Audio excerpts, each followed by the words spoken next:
ಮಾದಕ ಮುಕ್ತ ಶಾಲೆ, ಮಾದಕ ಮುಕ್ತ ಸಮಾಜ ಅಂತಕ್ಕಂಥ ಒಂದು ಔಷಧ ಅಡಿಯಲ್ಲಿ ಇವತ್ತಿನ ದಿನ ನಾವೆಲ್ಲ ಪ್ರತಿಜ್ಞಾ ವಿಧಿಯನ್ನು ಸ್ವೀಕಾರ ಮಾಡ್ತಾ ಇದ್ದೀವಿ.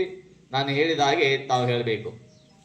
ಭಾರತದ ಜವಾಬ್ದಾರಿಯುತ ಪ್ರಜೆಯಾದ ನಾನು ಮಾದಕ ವಸ್ತುಗಳ ಬಳಕೆಯು ನಮ್ಮ ವೈಯಕ್ತಿಕ ಆರೋಗ್ಯ, ಕುಟುಂಬ, ಸಮಾಜ ಹಾಗೂ ದೇಶದ ಪ್ರಗತಿಗೆ ಮಾರಕವಾಗಿದೆ ಎಂಬುದನ್ನು ಆಳವಾಗಿ ಅರಿತಿದ್ದೇವೆ.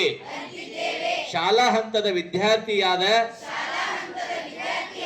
ನಾನು ದೇಶದ ಹೆಮ್ಮೆಯ ವ್ಯಕ್ತಿಯಾಗಿದ್ದು ಯಾವುದೇ ಕಾರಣಕ್ಕೂ ದುಶ್ಚಟಗಳ ದಾಸನಾಗುವುದಿಲ್ಲ ಎಂದು ಮನಃಪೂರ್ವಕವಾಗಿ ಒಪ್ಪಿಕೊಳ್ಳುತ್ತೇನೆ. ಈ ದಿನ ನಾವೆಲ್ಲರೂ ಒಟ್ಟಾಗಿ ಈ ಕೆಳಗಿನಂತೆ ಪ್ರತಿಜ್ಞೆ ಮಾಡುತ್ತೇವೆ.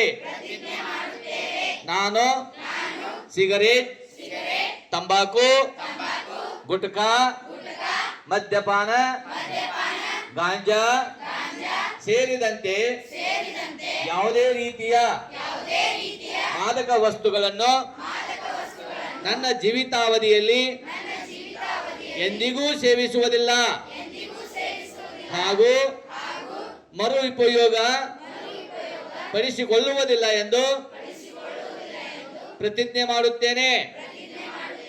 ಯಾರೇ ಆಗಲಿ ನನಗೆ ಮಾದಕ ವಸ್ತುಗಳನ್ನು ನೀಡಲು ಪ್ರಚೋದಿಸಿದರೆ ಅಥವಾ ಒತ್ತಾಯಿಸಿದರೆ ನಾನು ಯಾವುದೇ ಹಿಂಜರಿಕೆ ಇಲ್ಲದೆ ದೃಢವಾಗಿ ಧೈರ್ಯದಿಂದ ಇಲ್ಲ, ಸೇ ನೋ ಟು ಡ್ರಗ್ಸ್ ಎಂದು ನಿರಾಕರಿಸುತ್ತೇನೆ.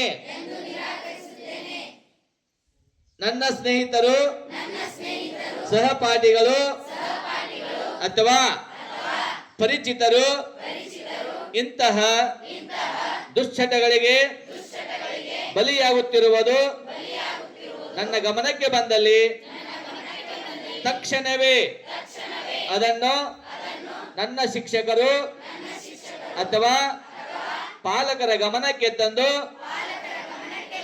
ಅದನ್ನು ರಕ್ಷಿಸಲು ಪ್ರಾಮಾಣಿಕವಾಗಿ ಪ್ರಯತ್ನಿಸುತ್ತೇನೆ ಎಂದು ಈ ಮೂಲಕ ಪ್ರತಿಜ್ಞೆ ಮಾಡುತ್ತೇನೆ. ನಮ್ಮ ಆರೋಗ್ಯವೇ ನಮ್ಮ ಭಾಗ್ಯ, ಮಾದಕ ಮುಕ್ತ ಭಾರತವೇ ನಮ್ಮ ಹೆಮ್ಮೆ. ಜೈ ಹಿಂದ್, ಜೈ ಕರ್ನಾಟಕ.